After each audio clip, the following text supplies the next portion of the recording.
Oh no, it's not recording.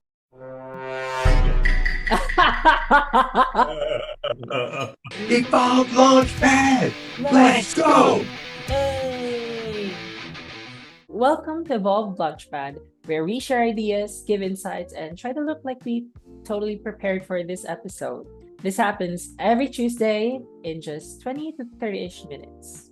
Well, this podcast is going to be your launch pad to really cut through the marketing noise. So, whether you're rebuilding a strategy, you're chasing fresh ideas, or just hoping this episode saves you from another full blown marketing meltdown, you're in the right place. No fluff, no BS, just real talk, some smart moves that you can make. We'll throw some curveballs your way along the way to give you some fresh ideas.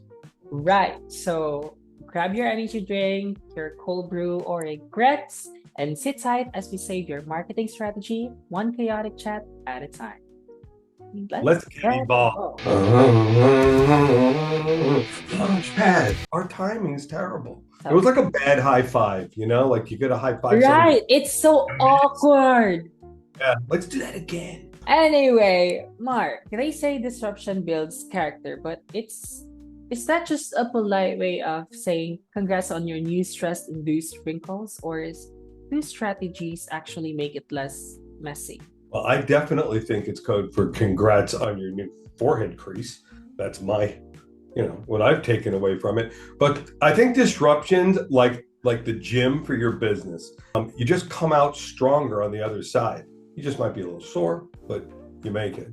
So a good strategy is really not going to stop the chaos, but it gives you a game plan so you can sidestep things. So it's not like, hey, messy vibes only. It's more like controlled chaos with purpose. I like that. Controlled chaos. It's just like us being intentional with what we are doing. And speaking of intentional, a lot of us newbies in the industry think that future proofing is just a code for delegation. Are we wrong or are we geniuses? So future proofing, which is something now with technology, is really starting to take a forefront, right? But future proofing makes you more adaptable. I think it's using data driven information. So you want to stay relevant no matter how crazy the tech trends get, no matter how crazy your customers' asks are. You really just want to make sure that you're adaptable to those changes, right? Think of it as giving your marketing like a crystal ball and a gym membership, and you also have a really good backup plan, like all at once. To me, that's future proofing. So you're saying that future proofing marketing is basically, strapping a Fitbit to a fortune teller and hoping for the best. Yeah, I guess so. Okay, that's nice. Okay, Launchpad. Mark, in one sentence, what's future-proof marketing for you? Because if it takes too long, we're just going to think that it's, magic and move on. Well, first of all, for me to do anything in one sentence is always tough. But I would say future proofing your marketing is like tuning your car for every track. You want to be fast, so you're going to have to be adaptable, and you're going to have to build your car to handle these sharp turns, just like you're going to have to build your tech to handle your customer behavior. So think about, really, it's not just about winning each lap. It's about finishing the whole race, right? And ending up P1, no matter how the technology evolves and no matter how the race evolves. So you're more of a, full throttle kind of communicator. Like there's no pit stop or one-liners. Love the racing analogy though. You're definitely steering the I am, conversation like a pro. but I'll come now. You challenge me for my one-liners, but Anyway, would you say good marketing strategies are, aged like fine wine or like the lettuce in my fridge? so fine wine gets better as it gets older, right? I'm not big. Lettuce becomes just mush, right? So I would have to say that marketing strategies, they're 100% like lettuce in your fridge. If you got to use them, And you got to continue to evolve them, or it just sits in there and becomes a wilted salad. Oh, absolutely. I'm definitely thinking of the same thing. 1 minute they're perfect, next they're sad, mushy metaphor for missed opportunities. So you gotta stay sharp, or you're just the soggy lettuce in the fridge of innovation. Yeah, Mhm. that's the way you feel. Speaking of which, if chaos is the new norm now, does that mean being predictable in marketing is just the new edgy strategy? Hmm. Well, that's kind of an interesting thought, but I mean, I guess so. So if everything's chaos around you, then being clear, being consistent, having a dialed in message, it actually stands out better than like trying to chase every new trend. You become like a chihuahua on Red Bull. I Hmm. mean, just going everywhere and yiping and everything because the latest and greatest thing came up. Exactly. It's like being the one person at the rave, just calmly sipping tea in the corner. You're not being boring, you're a vibe. Like in a world of TikTok trends and chaos, being steady, unshaken one is a big, real flex. Yeah, quite confidence is the new loud. What do you think, Mark? Fonzie, you know Fonzie? No, Like from Happy Days? You never saw Happy Days, the show? no. Uh, I so bet I'm gonna look for that. Fonzie was the cool guy, and he was always, but Fonzie's always chill. Hmm. Fonzie's always, and you want to listen to him because he's quiet. Because you got to listen. Fonzie never yells, and so I think, yeah, that quiet confidence, like you said, it's strong. Comes across in your marketing too. Mm-hmm. Having good attitude about your company, about your business, about the job you do, in how you speak, how you write content for your website, what your content says. It really is how you speak. We call it a brand voice, right? You're That is right. what you sound like. Right. So, it's important how you present yourself. It is. Now, speaking of quiet, without words, let's think of emojis. Is there an emoji that we can slap on a disrupted strategy to fix it? No words. Yeah, no words, just emojis. So I would say that I would have the wrench Mm-hmm. emoji. And I did my research on this because I knew you were going to bring up something about emojis. Mm-hmm. I would have the wrench and the brain, right? Because you need that hard work. You need to put that in, but you need to be a thinker. And if you want to add a little sauce to it, I would have fire. So in the end, what are you going to get from that? Right. For me, it's fire, brain, and flexing biceps too. So those kind of like the same. I think that's the result of flexing bicep. Yeah. So, for me, it's the ultimate power combo. But hey, if your strategy is more wrench than brain, at least you're trying to fix it, right? Because, you know, Yeah. personally, I'm all about, fire and brain life, set it ablaze, and then outsmart the ashes. Mm-hmm. I Right. like it. Launchpad. Let's go. I'm curious, Mark. Can you explain agility in marketing, but keep it simple for my brain running on expired iced coffee?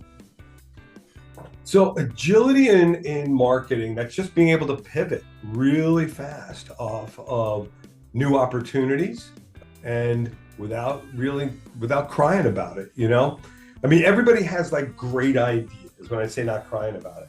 So Mm-hmm. Mike Tyson said, everyone has a plan until you get punched in the mouth. And then that plan's out the window. And that's what crying about it's like. You have to be able to have that agility, make that move, adapt to the whole situation, and then come back and you're swinging for the fences. Mm-hmm. I think an important analogy somebody said to me one time is you're not married to your marketing strategy, you're just dating it. So if it stops working for you, I would say just ghost it and move on. So what I'm picking up right now is you're saying that marketing agility is just emotional damage with a game face, right? Like you walk in, I've got this, take a metaphorical roadhouse, kick to the ego.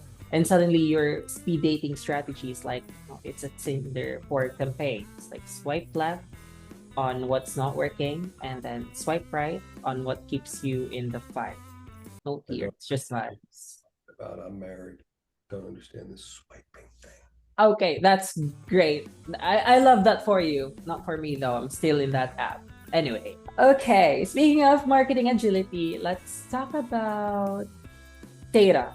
Because you can pivot effectively if you don't know where you're starting from, right? So if data's the compass for marketing, does that mean ignoring analytics is like using Apple Maps in maybe 2009?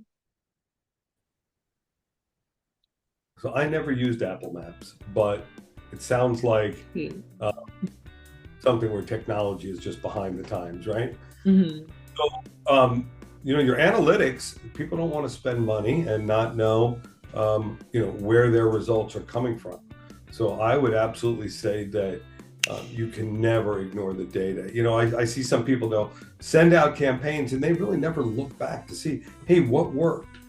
What were people interested in? What were they clicking on? What were, and with today's tools, it's very easy to really see what your results are looking like. Very granular, very quickly.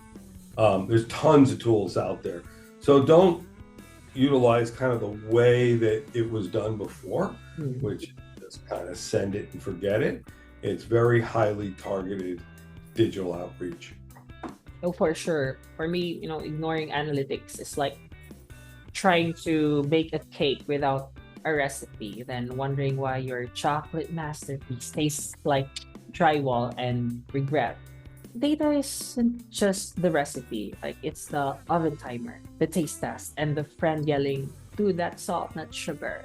Skip it and you're not just winging it. You're constantly serving chaos on a platter. Or cake. Yeah. So how the heck Sure. would it be? I mean, how does agility even work for companies that feel like cruise ships trying to turn? Can you teach us? Again, I think a lot of things do tie back to uh, accepting and using technology to turn your company and not try to do it in the ways that we did it 10 or 15 years ago. There are ways to change your message quickly, add to your message, right? So you cannot be a cruise ship because you got to be like an offshore race boat. It's a little team.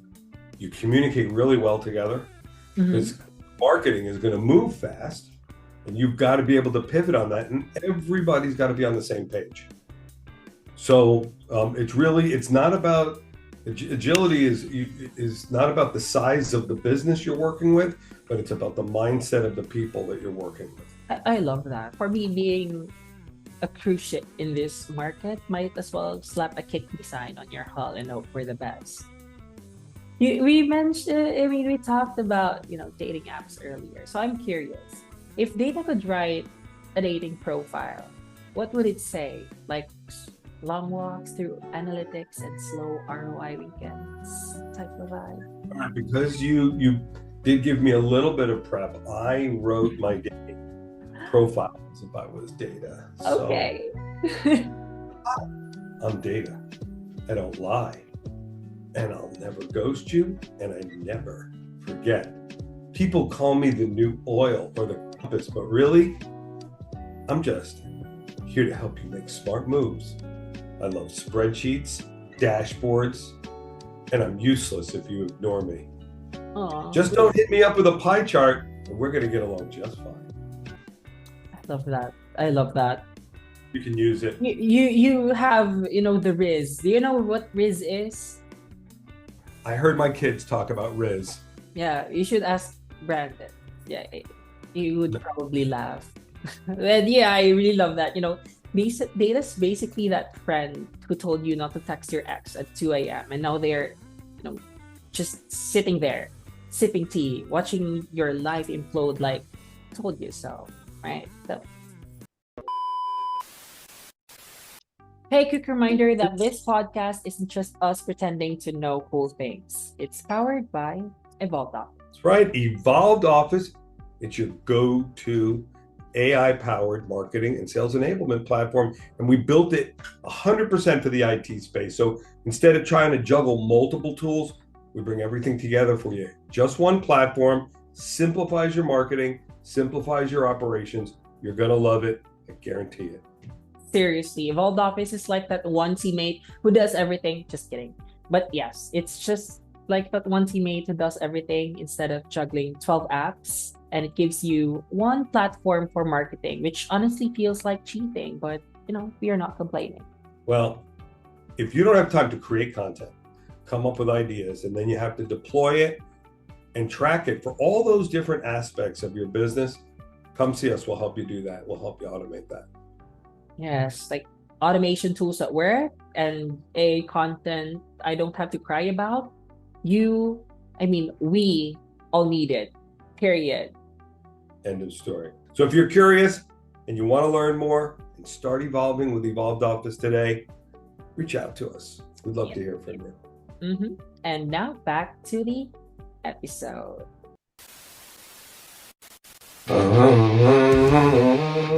Launchpad. MSPs, BSPs, TCMA. Can you decode those letters for our listeners? Because to me, it sounds like something on a snack label. I'm not joking. Well, they really all describe different types of clients that we serve. So MSPs are managed service providers, and they're the IT companies that you see consistently. They'll coming into your office or dialing into your network to help you with your email or your cybersecurity. BSPs are business solution providers, and they kind of wrap it into the same thing as some of the MSPs, but lead more with hardware and things like print and scanning and things like that. TCMA is through channel marketing automation. That is tools that brands use to help enable local resellers to be able to market their products. So a brand will use that to support all their resellers in their local markets. Where was that explanation when I was training? But I gave it to you over and over, and you come up with your own analogy of what it meant. It took some time. Yeah, but it really simplified it, and I love how you explained it that way. Speaking of, industries, because this industry is really new to me, right? So, industry challenges, great. How do we survive them without crying while scrolling LinkedIn? Okay, just stop scrolling. Ouch!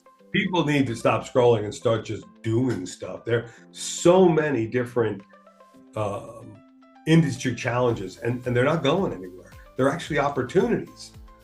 So I think that you have to stay sharp. You have to adapt fast, and just surround your. Okay, so this is probably the most important thing I think I would take away from this. Surround yourself with people who get shit done.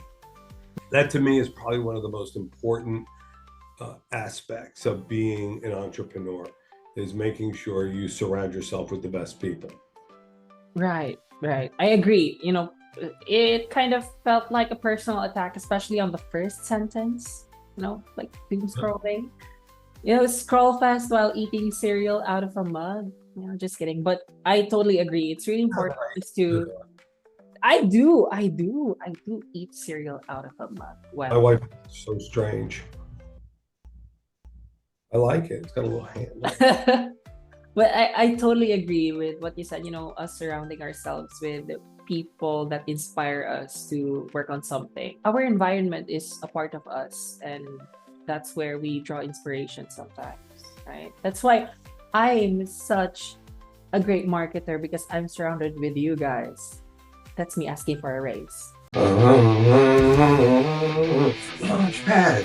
Can AI save us from bad marketing, or is it just making boring emails faster? I think it's doing both, but AI can definitely save those who learn how to work with it.